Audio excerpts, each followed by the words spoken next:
Le doy la bienvenida. Hoy es domingo, el quinto de Pascua. Seguimos haciendo nuestras lecturas a partir del leccionario del ciclo B. Le invito a disponer el oído, la mente, su corazón, para escuchar el Evangelio que se les proclama en este domingo.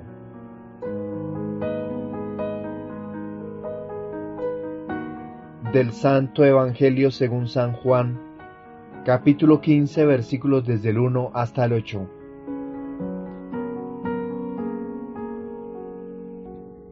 En aquel tiempo dijo Jesús a sus discípulos: Yo soy la verdadera vid, y mi Padre es el labrador. A todo sarmiento mío que no da fruto lo arranca, y a todo el que da fruto lo poda, para que dé más fruto. Vosotros ya estáis limpios por las palabras que os he hablado. Permaneced en mí y yo en vosotros. Como el sarmiento no puede dar fruto por sí, si no permanece en la vid, así tampoco vosotros si no permanecéis en mí. Yo soy la vid, vosotros los sarmientos. El que permanece en mí y yo en él, ese da fruto abundante, porque sin mí no podéis hacer nada. Al que no permanece en mí, lo tiran fuera, como el sarmiento, y se seca. Luego lo recogen y lo echan al fuego y arden. Si permanecéis en mí, y mis palabras permanecen en vosotros, pedid lo que deseáis y se realizará. Con esto recibe gloria mi Padre, con que deis fruto abundante, así seréis discípulos míos. Palabra del Señor. Nuestra reflexión de hoy domingo. La invitación, como siempre, ir a los textos bíblicos que corresponden a cada una de las lecturas antes de escuchar nuestra reflexión para que haya una mejor comprensión de lo que aquí decimos. Nuestra primera lectura. En este domingo la propuesta de la primera lectura del libro que nos narra los acontecimientos ocurridos posteriormente a la resurrección en la vida de los apóstoles y las comunidades que se fueron construyendo. Pero en este domingo lo tomamos del capítulo 9 de los Hechos de los Apóstoles y reflexionaremos los versículos del 26 hasta el 31. Estamos en la sección de las primeras misiones. El relato nos cuenta la manera como la comunidad se entera de la vida de Saulo, perseguidor de los amantes, seguidores y anunciadores del resucitado, con el testimonio de José, originario de Chipre, llamado Bernabé o hijo de la exhortación. Este es un sacerdote perteneciente a la tribu de Leví. Estamos en la real confrontación de Saulo en Jerusalén. A Saulo de Tarso, llamado Pablo, se le dificulta su discipulado por la desconfianza que le tenían, pues fue un aguerrido defensor de la fe judía y celoso defensor de la Tanaj en hebreo, o lo que para nosotros sería la Biblia del Antiguo Testamento. Sin embargo, Tanaj, que encierra el acróstico de 3 consonantes, la T, la N y la K, correspondiente la T a la Torá, la ley, la instrucción, la N a Neví o Nevijín, Neví es profeta, Nevijín es el plural, profetas, y la K es los libros Ketuvim, o libros históricos o agiógrafos, todos correspondientes al Antiguo Testamento. Sin embargo, después de ser confiado por Bernabé, Saulo da testimonio de su encuentro con el resucitado por el camino con mayúscula hacia la violencia, que al final se convierte en el camino de la salvación.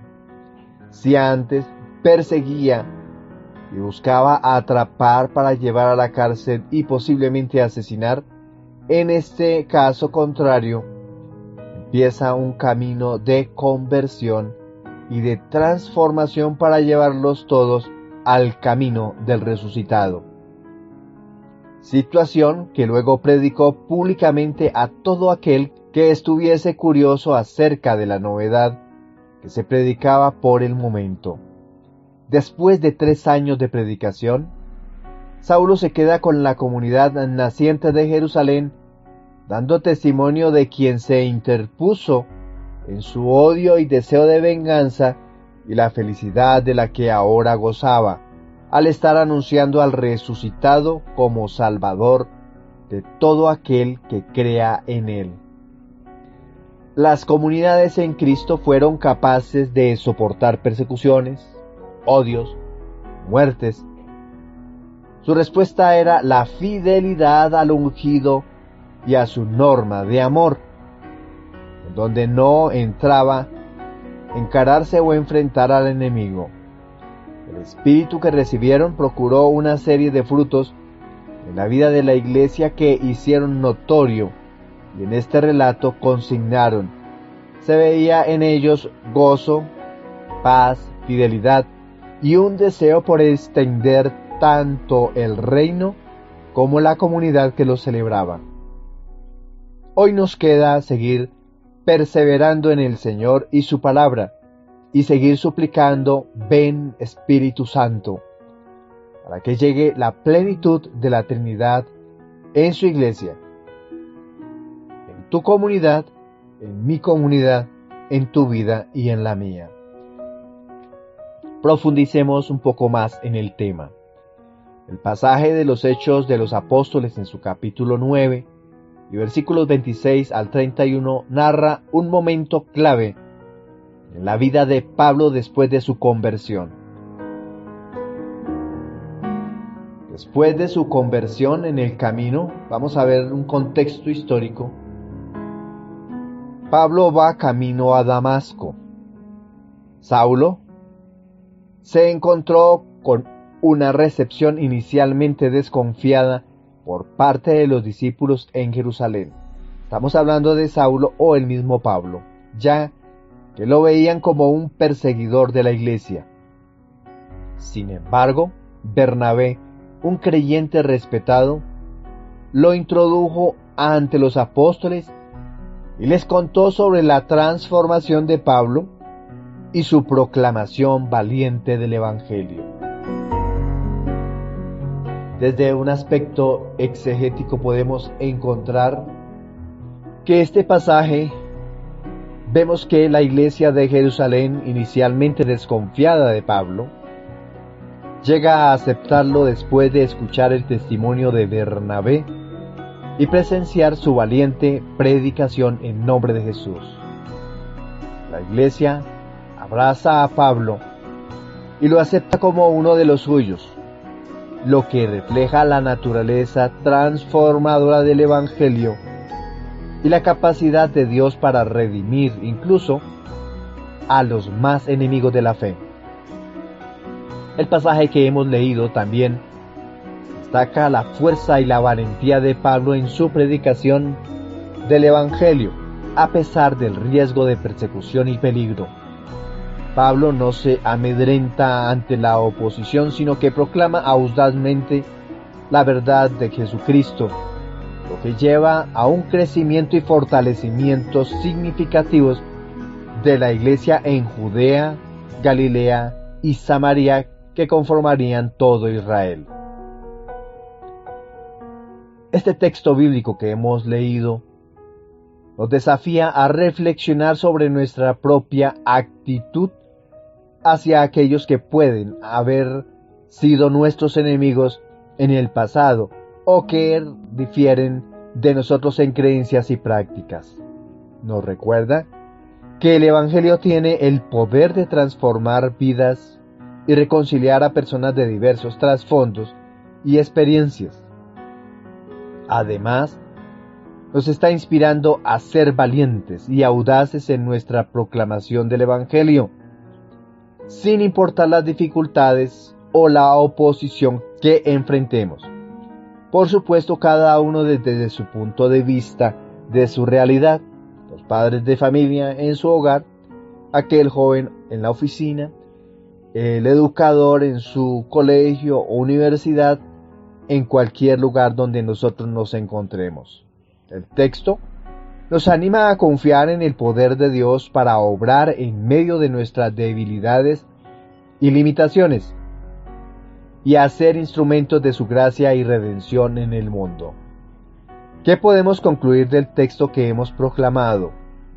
Este pasaje de los Hechos nos invita a practicar la hospitalidad y la gracia hacia los demás, ser valientes en nuestra fe y a confiar en el poder transformador del Evangelio de Jesucristo, especialmente en tiempos de celebración como el que estamos viviendo, la Pascua, celebrando el paso de Jesucristo de la muerte a la vida.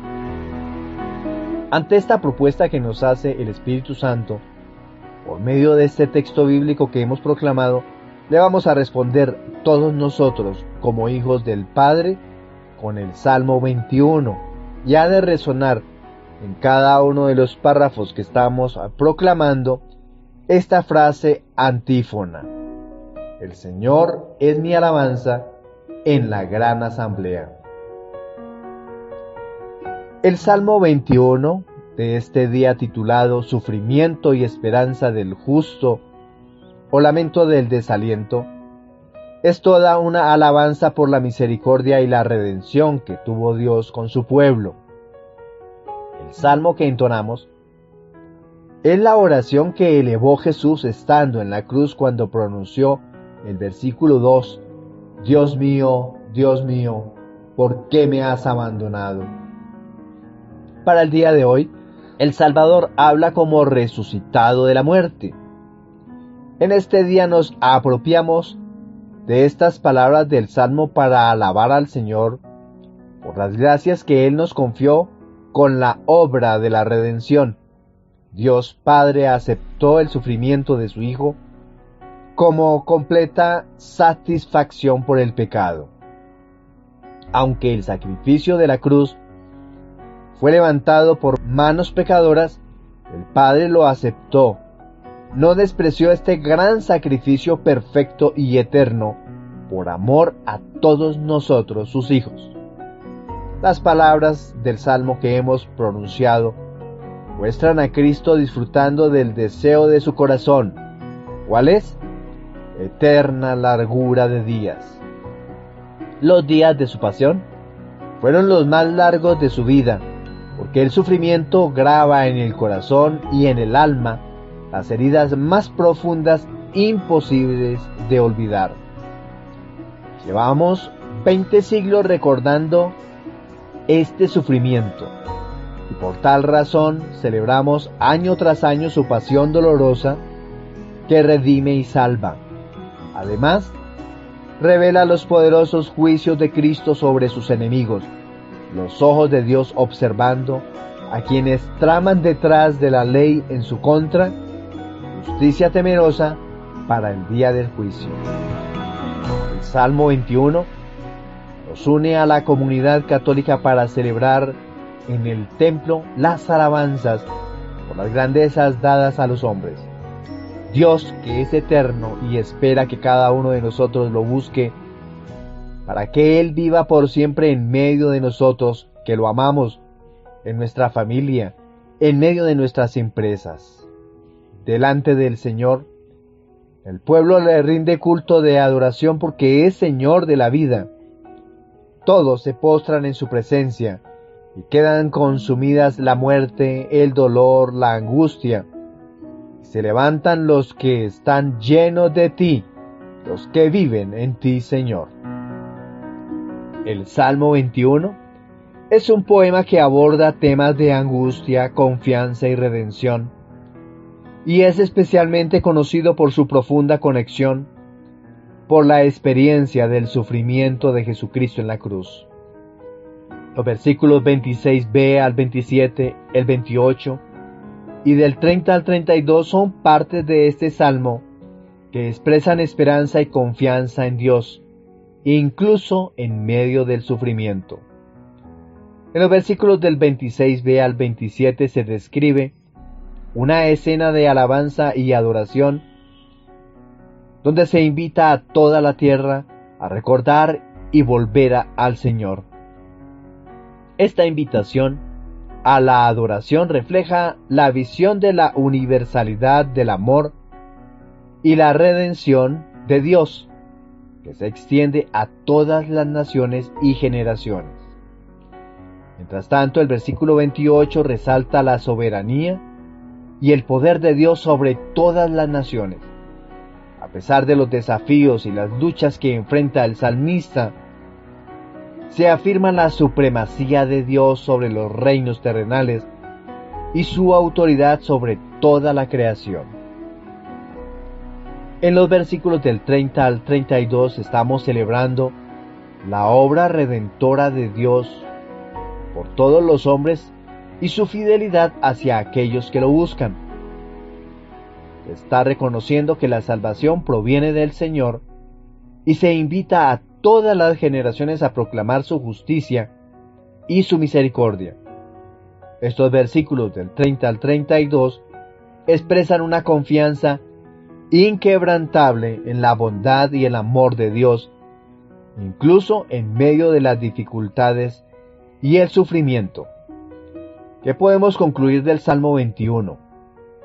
Pues nos está recordando la importancia de mantener nuestra confianza en Yahvé, incluso en los momentos más oscuros de la vida.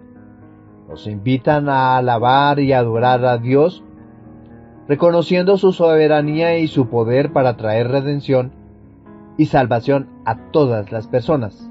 Son estos versículos que hemos proclamado un recordatorio de que a pesar de las pruebas y tribulaciones, podemos confiar en la fidelidad y el amor de Dios, quien siempre está con nosotros y nos sostiene en su mano. Nuestra segunda lectura. En la segunda lectura, el autor sagrado, el apóstol San Juan, en su primera carta, esta vez en el capítulo 3, versículos desde el 18 hasta el 24, invita a su comunidad a dejar atrás el cínico comportamiento judío, que es de pura apariencia y no de corazón, pretendiendo agradar a sus hermanos de comunidad, dejando de lado a Dios, a quien se debe agradar. El mandamiento que Jesús instauró, el amor, es para vivirlo y celebrarlo con obras. Así se obra de verdad, en la verdad, ante quien es la verdad. La conciencia, que es la conocedora de la ley, es quien nos juzga y quien no nos deja actuar en libertad ni con puro amor, sino fijando siempre la mirada en la ley. El Señor, quien ve nuestras acciones, a Él debemos agradar haciendo siempre el bien.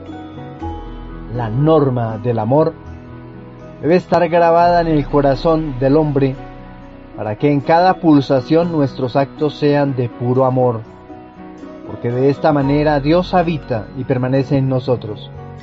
Todo con miras a preparar la segunda venida de nuestro Salvador Jesucristo. El pasaje de esta primera carta del apóstol San Juan en su capítulo 13 presenta un mensaje atemporal que sigue siendo relevante para los creyentes hoy en día.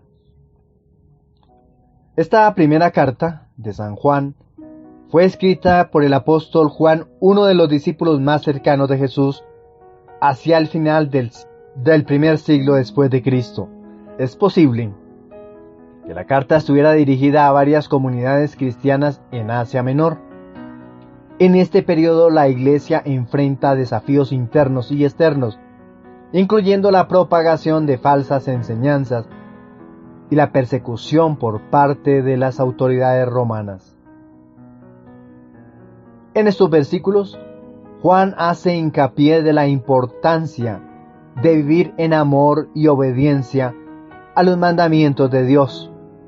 Afirma que nuestras acciones deben reflejar nuestro amor por nuestros hermanos y hermanas en la fe. Juan contrasta el amor genuino con el mero discurso vacío, señalando que nuestras acciones son un testimonio más poderoso de nuestro amor que nuestras palabras. Juan también destaca la obra del Espíritu Santo en la vida del creyente. Él enseña que el Espíritu de Dios mora en aquellos que obedecen sus mandamientos y les da confianza y seguridad en su relación con Dios. Esta comunión con Dios a través del Espíritu Santo es un aspecto central de la vida cristiana que fortalece la fe y produce fruto en la vida del creyente. Para los creyentes de hoy, este pasaje nos desafía a examinar nuestra propia vida y práctica de fe. Nos recuerda que la fe verdadera se manifiesta en acciones concretas de amor y servicio hacia los demás. No es suficiente simplemente profesar nuestra fe con palabras. Debemos demostrarla a través de nuestras acciones continuas, las de todos los días. También nos anima a cultivar una relación íntima con Dios a través del Espíritu Santo. Esto implica buscar la guía del Espíritu en nuestra vida diaria y permitir que Él transforme nuestros corazones y nos capacite para vivir de acuerdo con la voluntad de Dios. ¿Qué podemos concluir de este texto bíblico que hemos proclamado? De la primera carta del apóstol San Juan en su capítulo 3 y versículos desde el 18 hasta el 24. Estos versículos nos llaman a vivir vidas de amor y obediencia a Dios, demostrando nuestra fe a través de cualquiera de nuestras acciones y manteniendo una comunión íntima con Dios a través del Espíritu Santo. Esto es fundamental para experimentar la plenitud de vida y la verdadera comunión con Dios que Juan nos presenta en su carta. La propuesta del Evangelio. El Señor, por medio del Evangelio, nos está invitando a realizar buenas obras. El día de hoy hemos proclamado al evangelista Juan en su capítulo 15, los primeros 8 versículos. Y nos está invitando a acumular frutos abundantes. En la medida que estemos unidos a Él, produciremos frutos buenos y abundantes. La calidad del producto que estemos entregando se ve reflejado en cada uno de nuestros actos. La calidad de nuestro trabajo, el fruto que produzcan nuestros hijos, la aptitud y disposición con que hacemos las cosas es una manera como se evalúan nuestras acciones. Las palabras y enseñanzas de Jesús permanecieron en el corazón de sus seguidores. Es por ello que retoñó la obra del resucitado. Actualmente la iglesia es la casa y medio por el que acudimos a nuestro Dios para que nos conceda lo que necesitamos y de esta manera alcanzar la felicidad completa. Debemos entonces seguir el camino con mayúscula, es decir, a Jesús, y esto exige producir buenos y abundantes frutos. Dios ha dado a sus criaturas los dones suficientes y necesarios para construir un mundo mejor. Dios, en su creación, ha hecho producir frutos exuberantes, pero solo se dan frutos y buenos en la medida en que nos alejamos del hombre viejo, nos sacudimos el polvo del pecado de nuestro corazón y nos unimos a quien nos creó y dio nueva vida. Así produciremos los frutos que Dios espera. Existe un plan activo dentro de la Iglesia de Jesucristo, en donde permanecemos unidos a Él y podremos producir los frutos que nos exige la salvación. Sin frutos buenos, imposible encontrar el camino que lleva a la salvación. Este pasaje que proclamamos hoy en el capítulo 15 del evangelista San Juan presenta varias propuestas a medida que nosotros profundizamos el relato bíblico. Por ejemplo, tenemos un tema fundamental en esta propuesta histórica, que es el contexto donde fue proclamado el Evangelio. Este pasaje se encuentra dentro del Evangelio de Juan y se caracteriza por su énfasis en la relación íntima entre Jesús y sus discípulos, así como en la importancia de la fe en Él para la vida eterna. El Evangelio fue escrito probablemente al final del siglo I y su audiencia principal eran los cristianos que ya creían en Jesús como el Mesías. Aproximadamente un escrito del año 95 o 97, ya han pasado cerca de 60 años. Esta ya es una comunidad madura, una comunidad que todavía está en proceso de crecimiento y de madurez. ¿Qué nos propone teológicamente el texto? Dos temas importantes: la relación que existe entre Jesús y sus discípulos y la importancia de la unión con el resucitado. Miremos el primer tema, la relación entre Jesús y sus discípulos. Jesús utiliza la metáfora de la vid y los sarmientos para ilustrar la relación íntima y vital que debe existir entre Él y sus discípulos. Él es la vid verdadera y sus discípulos son los sarmientos. Esta imagen enfatiza la dependencia total de los discípulos de Jesús para su vida espiritual y fructífera. Segundo tema, la importancia de la unión con Cristo. Jesús nos enseña que aquellos que permanecen en Él y Él en ellos llevarán fruto abundante. Esta enseñanza subraya la importancia de una comunión íntima y constante con Jesucristo para la vida espiritual y la producción de fruto en el reino de Dios. Espiritualmente, este texto nos puede aportar dos cositas fundamentales: la necesidad de permanecer en el Mesías, en el ungido, y segundo, la promesa de la respuesta a la oración. Hablemos de la primera, la necesidad de la permanencia en Cristo. Jesús enfatiza la importancia de permanecer en Él para experimentar una vida fructífera y abundante. Esto implica una relación continua de comunión, obediencia y dependencia de Jesucristo como la fuente y el sustento de la vida espiritual. Y el segundo tema, la promesa de la respuesta a la oración. Jesús promete que aquellos que permanecen en Él y sus palabras permanecen en ellos pueden pedir lo que deseen y se les será concedido.